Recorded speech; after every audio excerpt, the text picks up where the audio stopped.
स्वागत करुछि मोर नुआ एक वीडियो को। आज आम जो प्राक सारला साहित्यर जो लोक साहित्य, नाथ साहित्य, शैव साहित्य एवं बौद्ध साहित्य और चर्या साहित्यर मोस्ट इम्पोर्टाट कौन ना MCQ गुड़िक देखा, जोटा कि यूजीसी तुमर कौन यूजीसी आमर एंट्रांस कौन तुमर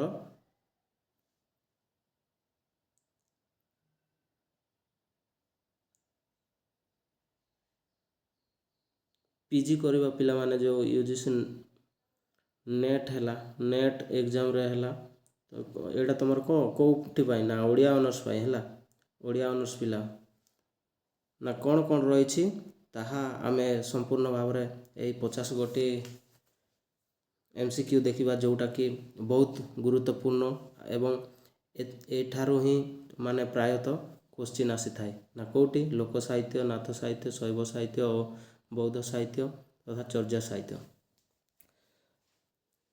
तुमर +3 पर ना कौन PG entrance, post graduate entrance टा देव।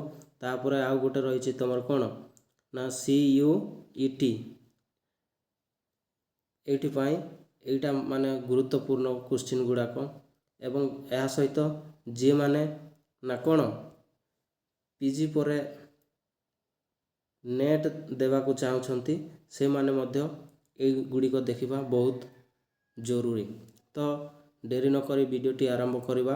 ए सर्ट क्वेश्चन गुड़ाक कौन कौन रही एवं यह तुम्हें माने से आंसर गुड़िक देखिकी नोट बनईकी रखि। तो प्रथम क्वेश्चन 1 नंबर कौन रही ना लोक साहित्यर सृष्टिकर्ता किए।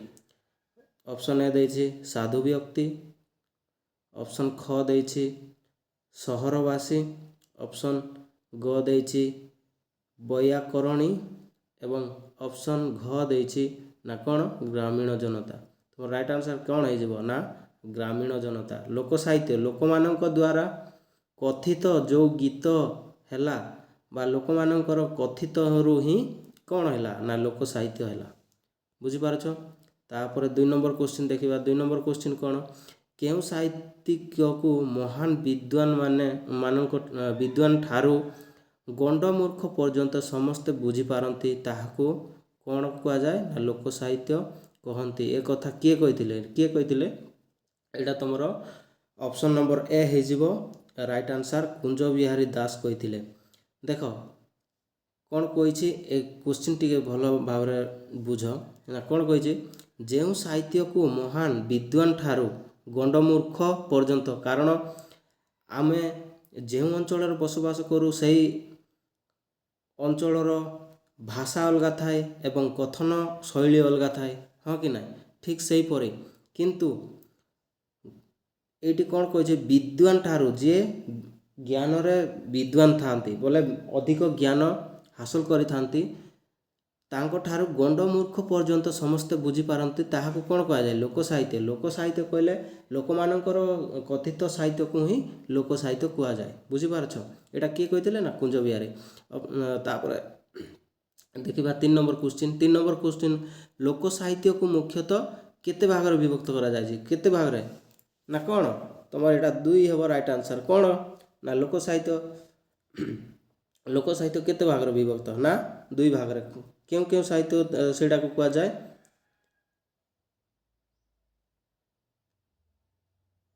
गोटे हला लिखित, बुझी पारछ, गोटे हला लिखित आ गोटे हला अलिखित वा मौखिक। लिखित वा मौखिक जोटा मुहरे मुहरे कथबार्ता होई थांती हैला।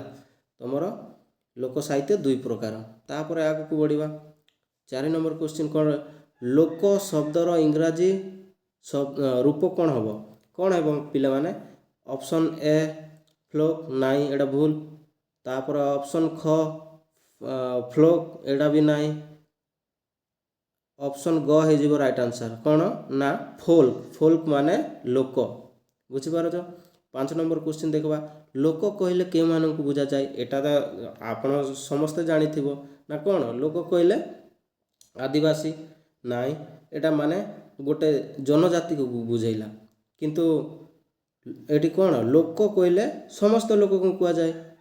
ଏବଂ ଶିକ୍ଷିତ ଏଇଟା ହେବ କି ନାହିଁ, ଗ ନମ୍ବର ବି ହେବ ନାହିଁ। ତ ଘ ହେଇଯିବ ରାଇଟ୍ ଆନ୍ସର୍। କ'ଣ ସର୍ବଜନସାଧାରଣ, ସବୁ ଲୋକଙ୍କୁ କ'ଣ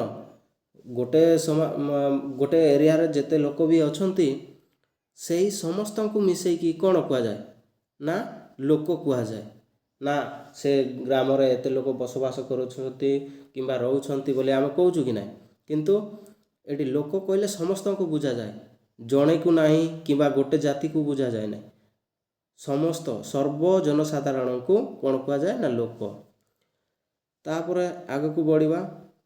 6 ନମ୍ବର କ୍ୱେଶ୍ଚିନ୍ କ'ଣ ରହିଛି? ଲୋକ ବା ଫୋଲ୍କ ଶବ୍ଦକୁ ବ୍ୟାପକ ଅର୍ଥରେ କିଏ ପ୍ରଥମେ ବ୍ୟବହାର କରିଥିଲେ? କିଏ? ତମର ହେରୋଡନ୍ ହେଲା। ଅପସନ୍ ନମ୍ବର ଗ ହେଇଯିବ ରାଇଟ୍ ଆନ୍ସର୍। ତାପରେ 7 ନମ୍ବର କ୍ୱେଶ୍ଚିନ୍ ଦେଖିବା। ଫୋଲ୍କଲୋରା କହିଲେ ଫୋଲ୍କଲୋରା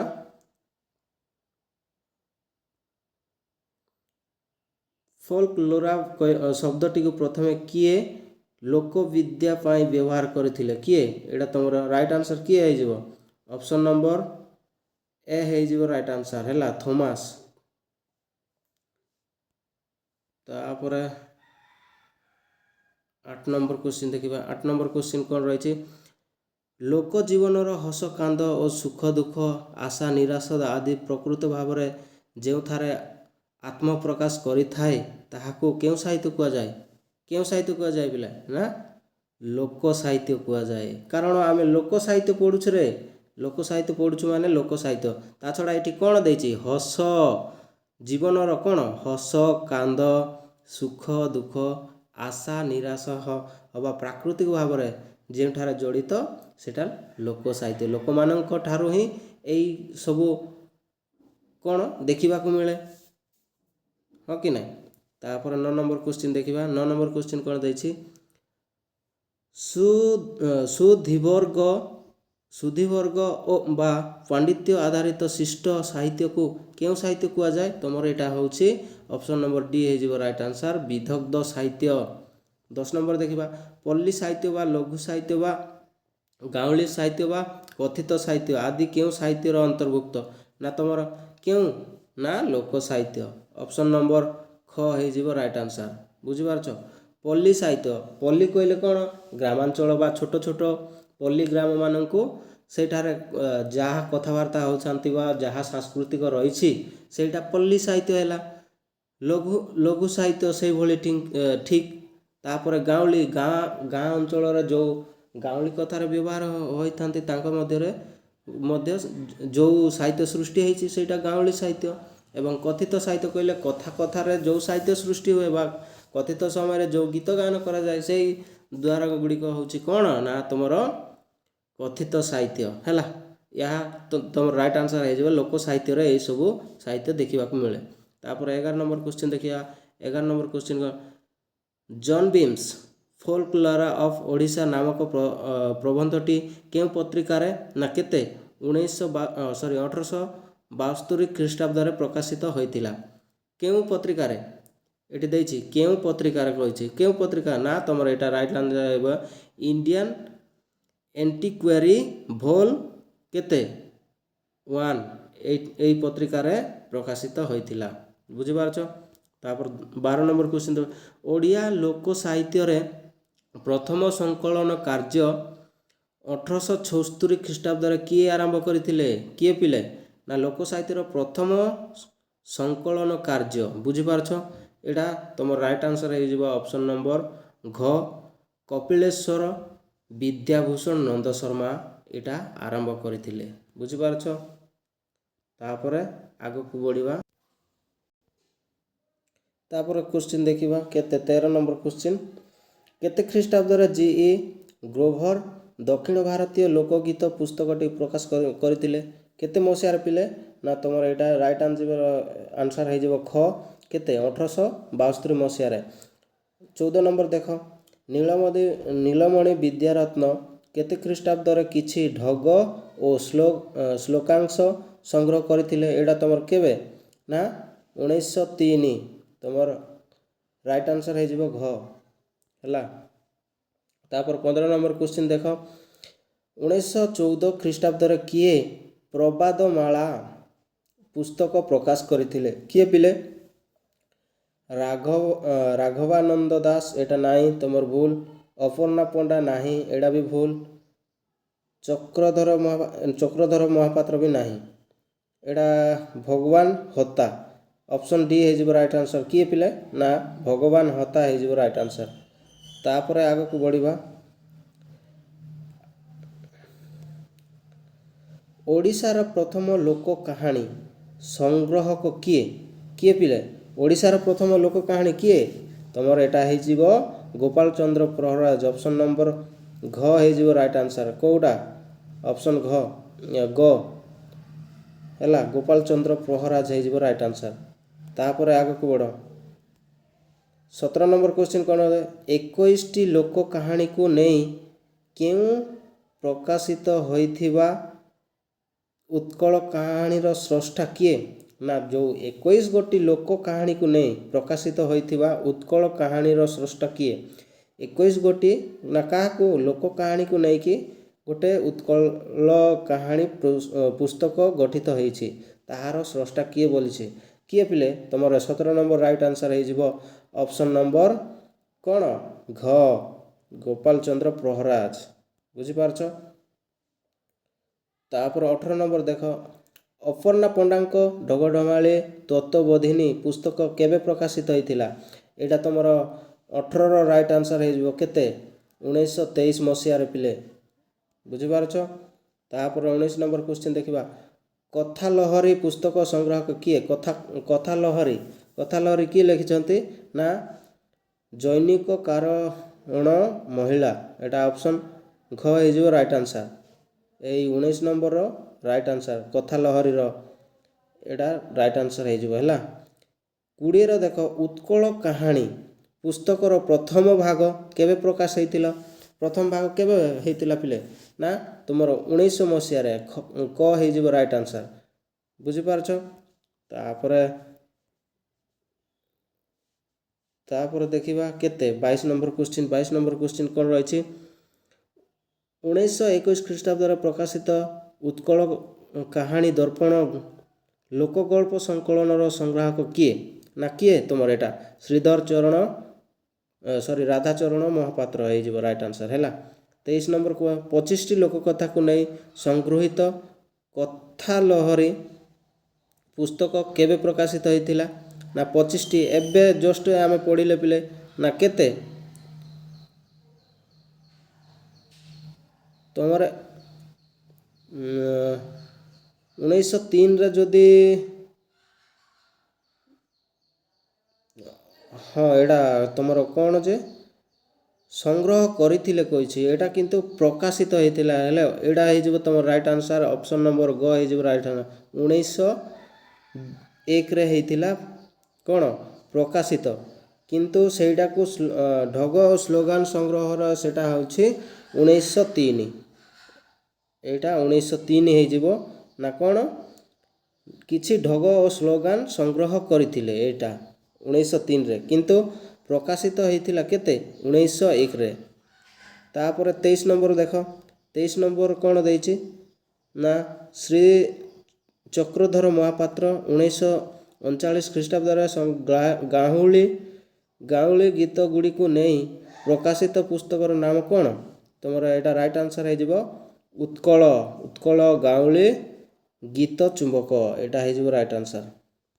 तापर 24 नंबर देखिबा 24 नंबर क्वेश्चन कौन देछे 1956 रे प्रकाशित उत्कल गाउली पुस्तकर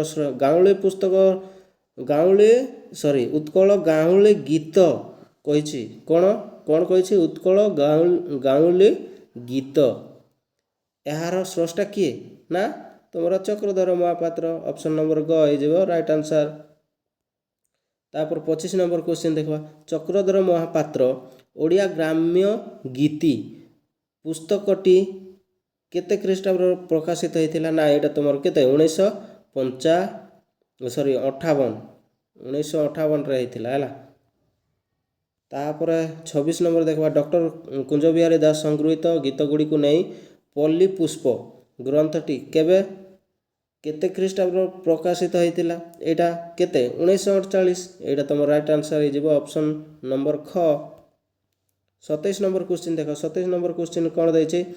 1950 ଖ୍ରୀଷ୍ଟାବ୍ଦରେ ପ୍ରକାଶିତ ପଲ୍ଲୀ ଝରଣା ସଂଗୃହୀତ ସଂକଳନର ରଚୟିତା କିଏ? ତୁମର ଏଇଟା କୁଞ୍ଜ Bihari Das.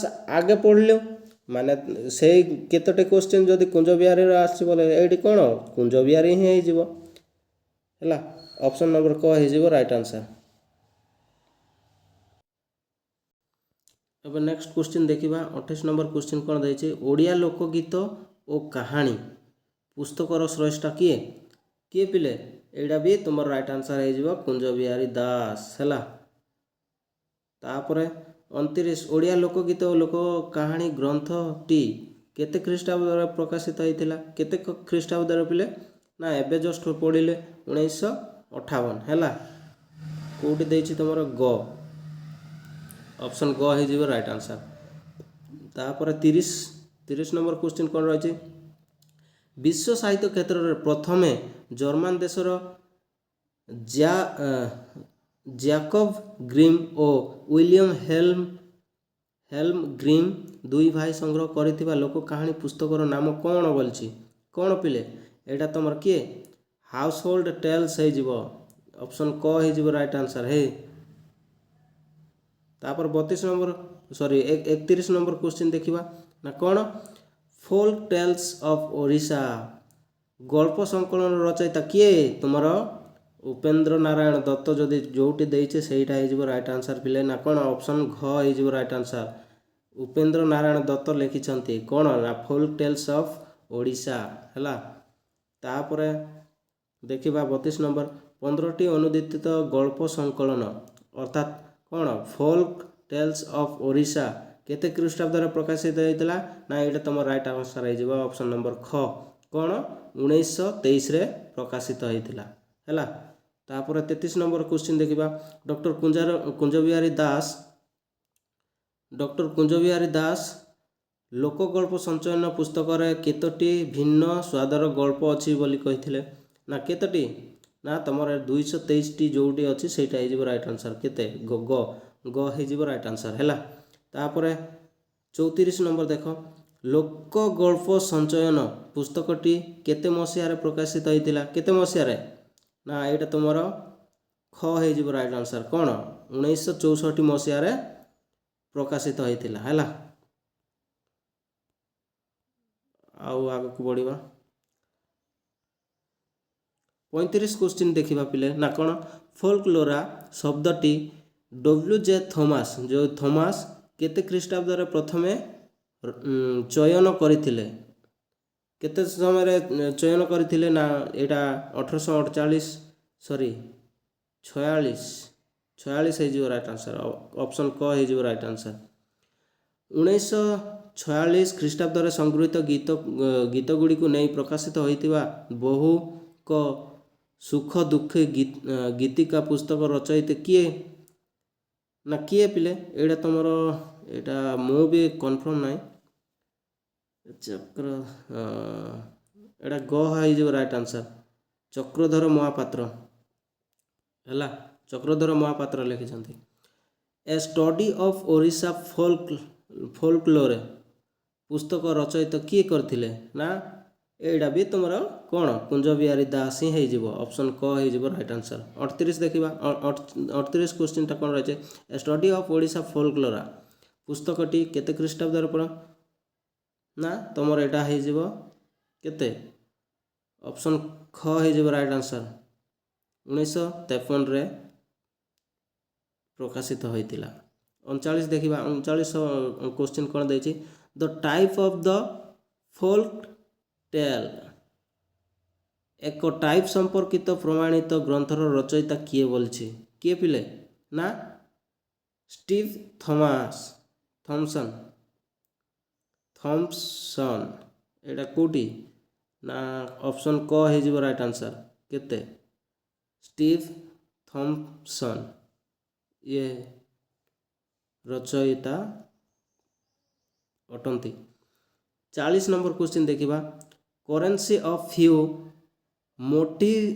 ମୋଟିଭ୍ସ in folk tale of Odisha ପୁସ୍ତକର ରଚୟିତା କିଏ? ନା ଏଇ ଯେଉଁ ପୁସ୍ତକ ଲେଖିଛନ୍ତି ଆର ରଚୟିତା କିଏ? ନା ଡକ୍ଟର କୁଞ୍ଜବିହାରୀ ଦାସ। ଅପସନ୍ ଘ ହେଇଯିବ ରାଇଟ୍ ଆନ୍ସର୍ ହେଲା। ତାପରେ 41 କ୍ୱେଶ୍ଚିନ୍ ଦେଖ, ଲୋକଗଳ୍ପର ମୌଳିକ ଉପାଦାନ କ'ଣ? ମୌଳିକ ମୂଲର କ'ଣ ପିଲେ? ମୋଟିଭ୍ ଟାଇପ୍ ପଢ଼ିଛ କି ନାହିଁ +3ରେ? ସେଇଟା ଏଇଟା ମୋଟିଭ୍ ହେଇଯିବ ରାଇଟ୍ ଆନ୍ସର୍ ହେଲା। ମୋଟିଭ୍ କେଉଁଠି ଦେଇଛି? ଖ ଦେଇଛି। ଅପସନ୍ ଖ ହେଇଯିବ ରାଇଟ୍ ଆନ୍ସର୍। ମୌଳିକ ଗଳ୍ପର ଲୋକ ଗଳ୍ପର ମୌଳିକ ଉପାଦାନ ହେଉଛି ନା କ'ଣ? ମୋଟିଭ୍। ଏବେ ଦେଖିବା 42 ନମ୍ବର କ୍ୱେଶ୍ଚିନ୍ କ'ଣ ଦେଇଛି? ନା ଷ୍ଟିଭ୍ ଥମାସ୍ ତାଙ୍କ ପ୍ରଣୀତ ଦ ମୋଟିଭ୍ ଇଣ୍ଡେକ୍ସ ଅଫ୍ ହୋଲ୍ ଲିଟେରାଚର୍ ଭୋଲ୍ 1 ପୁସ୍ତକରେ ମୋଟିଭ୍କୁ କେତେ ଭାଗରେ ବିଭକ୍ତ କରେ? 23 ଭାଗରେ ହେଇଯିବ ରାଇଟ୍ ଆନ୍ସର୍। କେତେ ପିଲେ? ନା 23 ଭାଗରେ ହେଇଯିବ ରାଇଟ୍ ଆନ୍ସର୍ ହେଲା। 23 ଭାଗରେ। ତାପରେ 43ର ଦେଖ, 43ର ଲୋକସାହିତ୍ୟ ଅନୁଶୀଳନ ପ୍ରକାର୍ଯ୍ୟ ବା ଫଙ୍କସନ୍ ପଦ୍ଧତି କିଏ ପ୍ରଚଳନ କରିଥିଲେ? ଏଇଟା କିଏ କରିଥିଲେ? ନା ଅପସନ୍ ଖ ହେଇଯିବ ରାଇଟ୍ ଆନ୍ସର୍। ବି ପ୍ରଫ୍। ଲୋକସାହିତ୍ୟ ଅନୁଶୀଳନର ମୋଟିଭ୍ ତଥ୍ୟର ପ୍ରବକ୍ତା କିଏ ଥିଲେ ପିଲେ? ନା ଭ୍ଲାଡିମିର୍ ପଫ୍। କେଉଁଠି ଦେଇଛି ପିଲେ? ନା ଅପସନ୍ କ ହେଇଯିବ ରାଇଟ୍ ଆନ୍ସର୍ ହେଲା। ଲୋକଗଳ୍ପରେ ପ୍ରକାର୍ଯ୍ୟ ଫଙ୍କସନ୍, ଯେଉଁଟା ଫଙ୍କସନ୍ କହିଲେ ପ୍ରକାର୍ଯ୍ୟର ସଂଖ୍ୟା କେତେ? ନା ଏଇଟା ତୁମର କେତେ ଥିଲା? ଏଇଟା ରାଇଟ୍ ଆନ୍ସର୍ ହେଇଯିବ ନା କ'ଣ? 31ଟି। ଗ ହେଇଯିବ ରାଇଟ୍ ଆନ୍ସର୍। ତାପରେ ଆଗକୁ ବଢ଼ିବା 46ର ଦେଖ, 46ର କ୍ୱେଶ୍ଚିନ୍ କ'ଣ? ଭାରତୀୟ ଭାଷାରେ ଲୋକ ସଂସ୍କୃତିର କେଉଁ ଇଂରାଜୀ ପାରିଭାଷିକ ଶବ୍ଦର ବ୍ୟବହାର କରାଯାଇଛି? କେଉଁଠି? କରେକ୍ଟ ଆନ୍ସର୍ଟା କେଉଁଟା ହେବ ବୋଲଛି? ଲୋକ ସଂସ୍କୃତିର କ'ଣ ହେଇଯିବ? ନା ଅପସନ୍ ଖ ହେଇଯିବ ରାଇଟ୍ ଆନ୍ସର୍। ଫୋଲ୍କ ଲୋରା ହେବ। ଫୋଲ୍କ ଲେଟ୍ ହେବ ନାହିଁ, ଫୋଲ୍କ ଡ୍ୟାନ୍ସ ହେବ ନାହିଁ, ଫୋଲ୍କ ଲୋରା ବି ଫେକ୍ ଲୋରେ ଏଇଟା ତ ହେବ ହିଁ ନାହିଁ। ଅପସନ୍ ଖ ହେଇଯିବ ରାଇଟ୍ ଆନ୍ସର୍ ହେଲା, ଫୋଲ୍କ ଲୋର୍। ତାପରେ 47 ଦେଖିବେ, ଦ ଫୋଲ୍କ ଟଲ୍ ଗ୍ରନ୍ଥର ରଚୟିତା କିଏ? ଏବେ ପଢ଼ିଥିଲେ ଷ୍ଟିଭ୍ ଥମସନ୍ ବୋଲିକି ଏବେ ପଢ଼ିଲୁ ନା ପିଲେ? ନା ଏଇଟା ତୁମର କେଉଁଟା? ଅପସନ୍ ଗ ହେଇଯିବ ରାଇଟ୍ ଆନ୍ସର୍ ହେଲା।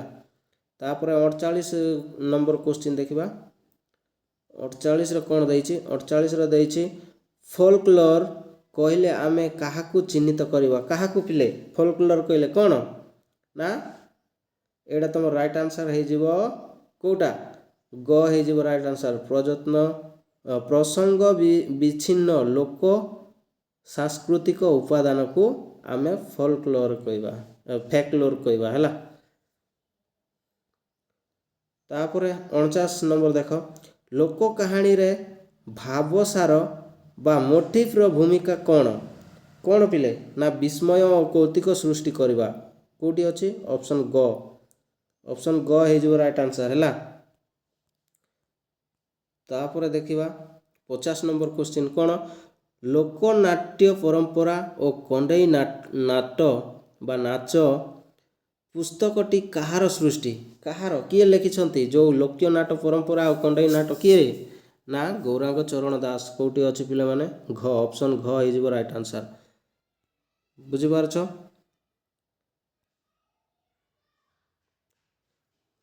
ବୌଦ୍ଧ ଯୁଗରେ ଗଳ୍ପ ଗୁଡ଼ିକୁ କେଉଁ ନାମରେ ପ୍ରଚଳିତ? ବୌଦ୍ଧ ଯୁଗରେ ଲୋକ ଗଳ୍ପ ଗୁଡ଼ିକୁ କେଉଁ? ନା ଜାତକ ରୂପରେ ହେଲା। 52 ଲୋକ କାହାଣୀ ଅନ୍ୟ କେଉଁ ନାମରେ ପରିଚିତ? ବିଶ୍ୱ ପର୍ଯ୍ୟଟକ କେଉଁଠି ଦେଇଛି ପିଲାମାନେ? ନା ଅପସନ୍ ଖ ହେଇଯିବ ରାଇଟ୍ ଆନ୍ସର୍। ବିଶ୍ୱ ପର୍ଯ୍ୟଟକ ହେଲା। ତାପରେ 53 ଛଉ ନୃତ୍ୟ ଓଡ଼ିଶାର କେଉଁ ଅଞ୍ଚଳରେ ଦେଖିବାକୁ ମିଳେ? ଏଇଟା ତୁମର ଛଉ ନୃତ୍ୟ କେଉଁଠି ଦେଖାଯାଏ? ମୟୂରଭଞ୍ଜ ହେଇଯିବ ରାଇଟ୍ ଆନ୍ସର୍ ହେଲା। ମୟୂରଭଞ୍ଜ ଜିଲ୍ଲାରେ ଛଉ ନୃତ୍ୟ ପ୍ରସିଦ୍ଧ ଏବଂ ବହୁ ମାତ୍ରାରେ ପାଳନ କରିଥାନ୍ତି। ତାପରେ ଦେଖିବା ମାହାରୀ ନୃତ୍ୟ ପରବର୍ତ୍ତୀ କାଳରେ କେଉଁ ନାମରେ ପରିଚିତ ହେଲା? ପ୍ରଥମେ ଥିଲା ମାହାରୀ ନୃତ୍ୟ, କିନ୍ତୁ ତାହା ପରବର୍ତ୍ତୀ କାଳରେ ପରବର୍ତ୍ତୀ କାଳରେ ଯେଉଁଟା ପୁରୁଣା ହେଲା ପରେ ସେଇଟା କେଉଁ ନାମରେ ପରିଚିତ ହେଲା ନା ତୁମର ଗୋଟିପୁଅ ନୃତ୍ୟ, ଗୋଟିପୁଅ ନାଚ ବା ନୃତ୍ୟ କୁହାଯାଏ ହେଲା। 55 କ'ଣ, ଗ୍ରାମ ଦେବୀ ଭାବରେ କେଉଁ ଦେବୀକୁ ସର୍ବତ୍ର ପୂଜିତ? କେଉଁ ଏଇଟା ତୁମେ ଜାଣିଛ ନା ମା ମଙ୍ଗଳା, ବୁଝିପାରୁଛ? ଗ୍ରାମ ଦେବୀକୁ କିଏ? ଗ୍ରାମ ଦେବୀ ବୋଲେ କିଏ?